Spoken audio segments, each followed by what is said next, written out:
પ્રાયોજક છે cancer healer centre a new beginning. આરોગ્ય કર્મચારીઓના આંદોલન મુદ્દે આરોગ્ય પ્રધાન ઋષિકેશ પટેલની પ્રતિક્રિયા. કહ્યું કે કર્મચારીઓ હડતાળ સમાપ્ત કરે ત્યારબાદ ચર્ચા કરે.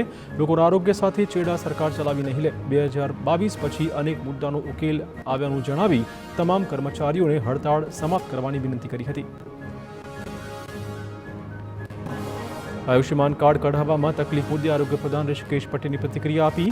કહ્યું કે 205 આયુષ્યમાન કાર્ડ ઇસ્યુ કરવાના બાકી હતા. આખી પ્રક્રિયામાં ટેકનિકલ એરર આવી હતી. આરોગ્ય વિભાગ સાથે ચર્ચા કરવામાં આવી રહી છે. સ્વીકારવા પાત્ર માંગણી પર ચર્ચા માટે તે તૈયાર છે. ગાંધીનગરમાં વ્યાયામવીરોની હડતાળનો આજે 10મો દિવસ. સત્યાગ્રહ છાવણી ખાતે વ્યાયામવીરો પોતાની માંગ સાથે અડગ. વયમર્યાદામાં વધારો અને કાયમી ભરતીની માંગ સાથે સરકાર જવાબ ન આપે ત્યાં સુધી લડત યથાવત રખાશે. ઉમેદવારોના મતે છેલ્લા 15 વર્ષોથી વ્યાયામવીરોની ભરતી થઈ નથી. ત્યારે સરકાર પાસે કલાકારોને મળવાનો સમય છે, પરંતુ તેમને મળવાનો સમય નથી. ભાવનગર શહેરમાં 2 મહિનાથી કમિશનરની નથી થઈ નિમણૂક, જેના કારણે વિકાસના અનેક કામો અટવાયેલા છે.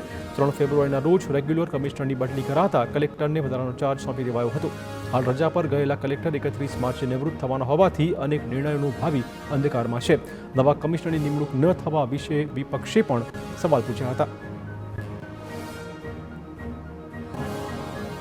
અમદાવાદમાં ગુજરાત યુનિવર્સિટીમાં NSUIના કાર્યકર્તાઓએ દેખાવો કર્યા. વ્યાયામ શિક્ષકોના સમર્થનમાં NSUIએ દેખાવો કર્યા હતા. શિક્ષકોની કાયમી ભરતી કરવાની માંગ સાથે સૂત્રોચ્ચાર કર્યા હતા. જો કાયમી ભરતી કરવામાં ન આવી તો NSUIએ આંદોલનની ચીમકી ઉચ્ચારી છે.